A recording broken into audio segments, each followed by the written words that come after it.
Hello, welcome back to the Xpert 11 Road to Glory series. In the last episode, we beat FC Pau quite luckily after a perfect conversion rate saw us overcome a 1-0 deficit to lead 2-1 to the second leg.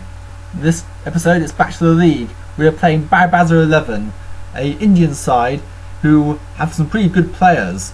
But this is our first home game of the season, and we need to be winning all our home games if we're to ideally be challenging for promotion. It'll be a tough ask, but we have to do it.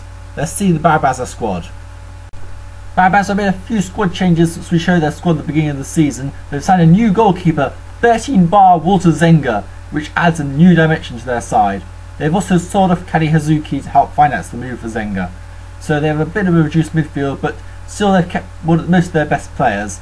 They have a more valuable squad than us, would you believe? And Benan Rashidi up front is going to be their main threat. If you compare it to our squad, we have a special occasion. This match will be Aquiles Santamaria's 100th game for the club. He joined from the youth academy back in season 29 and has since grown on to be a staple in the team, becoming a first name on the team sheet, one of the first names anyway, as a regular starter. He has formed and grown into a very fine, promising player at 24 years old and 12 skill. Not the best defender we have on the team, but a very good defender nonetheless.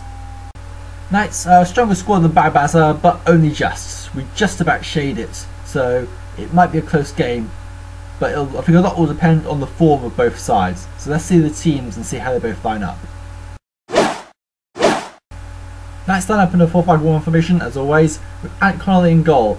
The back four: Pim Kruis, Ibrahim Qamara, Ledley King and Aquiles Santamaria.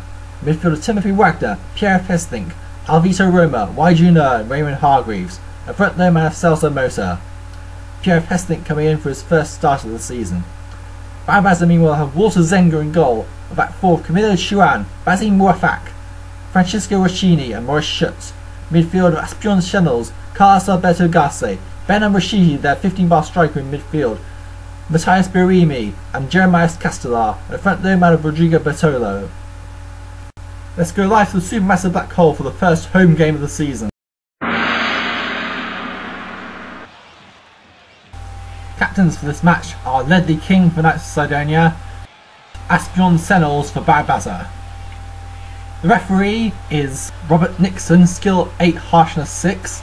Knights are in the red and yellow strip, playing from left to right. Bowbazar are in their change strip of white and red, playing from right to left. This is the first ever meeting between the two sides. Bowbazar have been a bit of a yo-yo side between divisions 5 and 6, but they managed to stay up in division 5 last time and are trying to build on that for this season.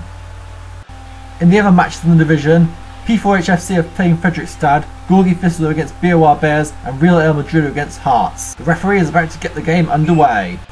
We're underway, and in the first minute of the game is a well-played shot on goal by YJ, and he scores! The Chinese midfielder YJ has given Knights of Cydonia the lead inside just 1 minute. Great start. 7 minutes played, and it is 1-0 to Knights after a goal in the very first minute. Jeremiah Castellar has been yellow carded for attack from behind. 11 minutes played, 1-0 to Knights. We've got another chance here. Raymond Hargreaves! Centimetres wide. Raymond Hargreaves had an early shot there, but Knights have put a strong foothold on the game so far. Timothy Wagner scores! Timothy Wagner! He did it against BOR Bears, he does it against Bowbazar. Timothy Wagner is turning out to be some deciding so far.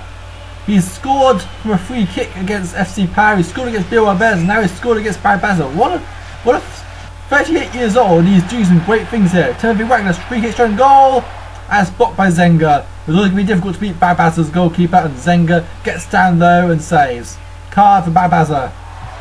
Francisco Roccini, yellow card for dangerous play. 30 minutes gone. It's currently 2-0 Knights of Cydonia, but Bowbazar have a free kick here. It's Maurice Schutz, and hits the right post.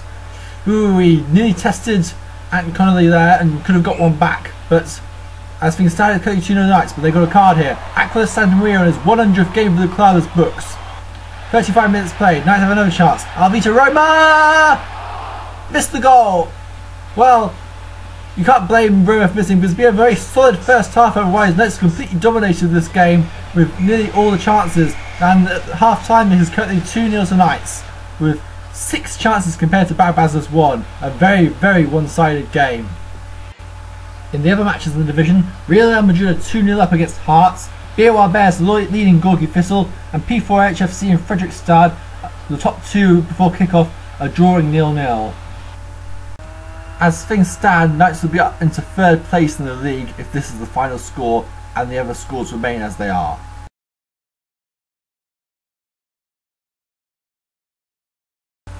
Second half gets underway, and we got a free kick in the 46th minute, the first minute of the second half, sorry. Timothy Wagner straight on goal! No, he missed. Timothy Wagner had a shot on goal, but it didn't really trouble Walter Zenga in the Bowbazar goal. That money seems to be sort of well spent, but they're still 2-0 down.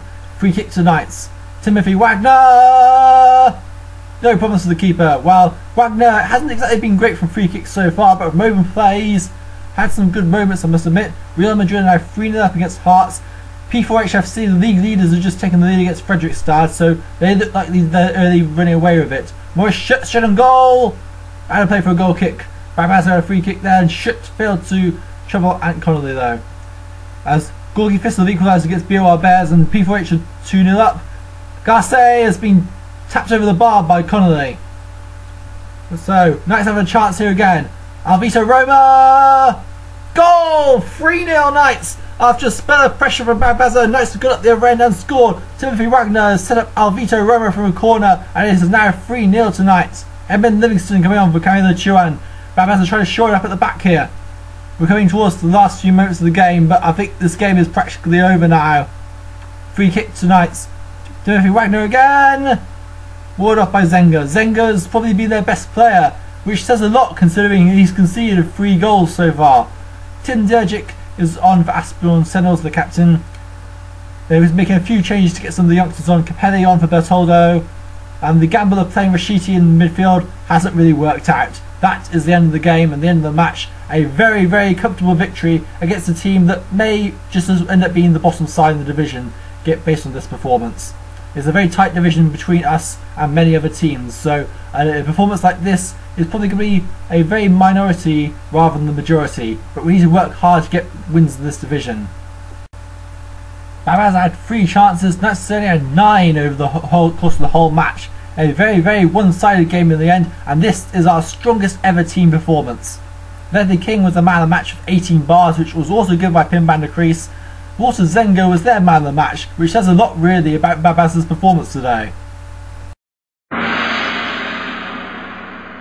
Well, a very, very good performance from us. Many players have had our best game this game so far. So Pim van der Kruis played at 18, and on average our team was playing at 15 bars in both defence and midfield.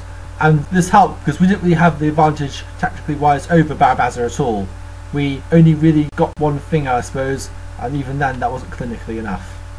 Even so though, our performance of 15 bars in defence and midfield is probably one of the strongest in the season so far. This gives us great hope that we can indeed push on to try and continue for promotion, even if perhaps P4HFC are looking like the most likely team to win top spot in the division. Let's see the team of the week and see how things are going, because P4HFC right now are probably the hotshot team in the division with their very highly skilled players that are performing to their best and helping them to achieve the results. Team of the week is Walter Zenga in goal for Bowbazar, despite the fact he played the same skill level as Ant Connolly and Alexis Carcel, so that doesn't make particularly much sense. Back four, Zaina Fendi, Fredrikstad, Ledley King, Knights of Cydonia, Rodrigo Leonardo, P4HFC is proving to be unstoppable in this division, and Javier Mascher's partner, P4HFC. Midfielder Montes Polghini, P4HFC, Hugh Waring, P4HFC, Y Junior, Knights of Cydonia, and Alvito Roma, Knights of Cydonia. The front two of Ignacio Larenza, P4HFC, and Rodney Tiak, BOR Bears. Manager of the round is Rafa 4PM of P4HFC, and as said before, it is looking like they, and not BOR Bears, are the division favourites. It turns out they were playing a bit under average age, which is why they tend to struggle a bit more than their skill would suggest last season. But with a very solid change report, with most players going up or staying at the same skill level, and a much better average age, is represented a huge upturn in performance of P4HFC, and they now lead the division. 3 wins out of 3 is a perfect start for P4HFC, who have 9 points so far. We've moved up to second as the only team on 6 points so far, so we've had 2 wins and 1 defeat. Fredrikstad have 1 win, 1 draw, 1 defeat. with 4 points. Real Madrid and Gorgi Thistle are also both on 4 points. BOR Bears are in the relegation zone along with Heart of Midlothian, with Bowbazar 11 dropping to the bottom, having collected just 1 point so far this season. Now P4H FC are a team I had my eye on for a while. I've noticed there are some highly promising young players and more of a conveyor belt style team as opposed to our all youth approach that we've taken as we've seen many seasons ago. Anyway, that's it for this episode. In the next episode we'll be playing the home leg against FC Pau. Anything but defeat will see us through to the next round of the cup, but we want to win the game anyway to ensure that the team remains in good form, even if we are going to be giving some youth players some game time against Pau. But yeah, Pau have been proven to be a very difficult opposition. See you next time.